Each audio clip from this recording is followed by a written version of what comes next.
we definitely saw the Bowser in pools earlier today, and it's always a treat to watch that. I love seeing the Bowser, because really, like, not a lot of other people can do it like he can. Oh yeah. I feel like a lot of players don't really have the mental fortitude to play Bowser. Like, you really got to commit to it, and you got to know what you're doing, and DJ is one of the only ones who really does. See, you say mental fortitude. I say not a lot of players enjoy taking punishment as much as he does. You do.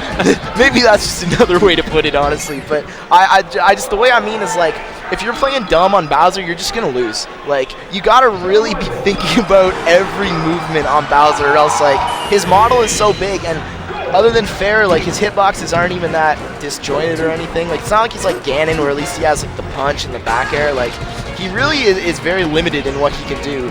And a lot of the time, Bowser is just coming down to using that up B. But in this matchup, DJ Nintendo has opted to go with Fox.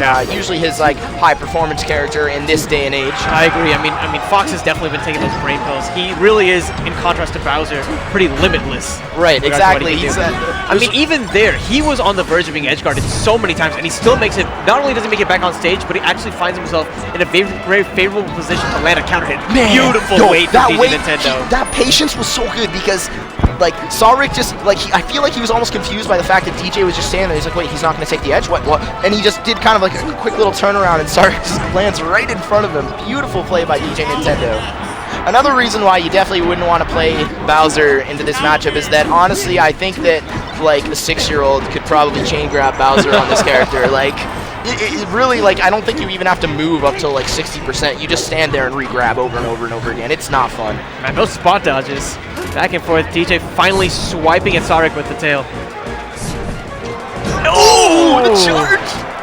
And I was expecting him to throw it out so early, but you have to remember that Sheik just has so much landing lag after that vanish. Oh yeah, for sure, and he knows his frame, so he'll take that to the absolute limit before he throws it out. Very nice. DJ always playing it, you know, kind of slow and steady. He's definitely doing it this time. Just playing a little bit of keep away.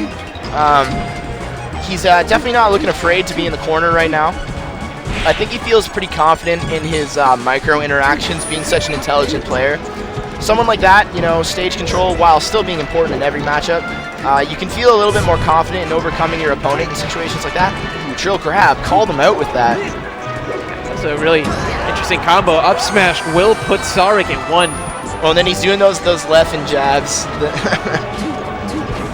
Now DJ, oh man, even these little walks, he's really, I think his game plan is just trying to space around the F tilt as much as possible. Yep. And we're seeing that a lot with options like the wave dashes back that he's doing, making it very tricky and very ambiguous as to when exactly he's going to go in. But so many times we've seen when he's in, he does such a great job of demolishing those stocks. And even there, Sawrick did a good job of, like, getting out in front and cutting down, like, all the options, but DJ just has the right angle. Yeah, Sawrick could not get out of that sequence of shines, and another set to send him to the left side. That up smash afterwards was perfect, and he's going to be taking that first game with style. That was really nice by DJ.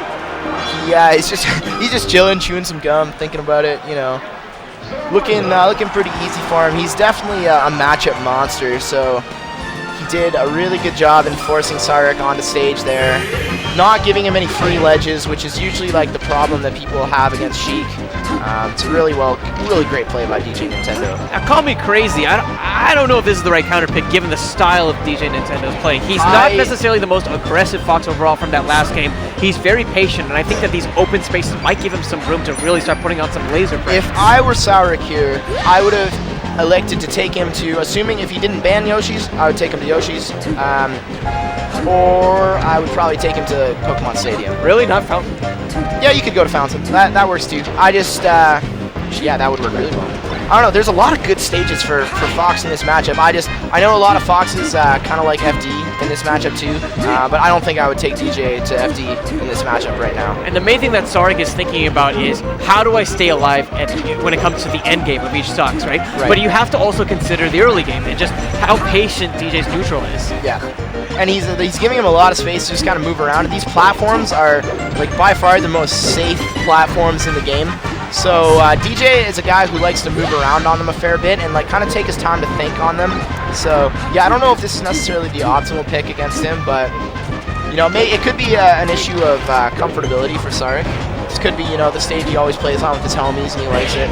You talk about mental fortitude whenever DJ has to play Bowser, and we're seeing some of that now. Even though he has lost the stock there, thanks to that fantastic fair from Sawrick, it's chess-like, a lot of his movements. Yeah, no, seriously, and it seems like he has, like, that kind of pre-built reaction to almost every situation, you know? Like, he's not really doing... Like, for him, I don't think a lot of it looks like instinct. Like, it looks like he's really taught himself over many years of playing the game how to deal with all these little interactions really well. And honestly, I think what surprised me a lot of times is his reactions, just in terms of reaction time, are so good. Like, oh, that was grimy. Oh, I feel bad for Sawrick there, man. I mean, that was just wonderful from DJ Nintendo, for sure.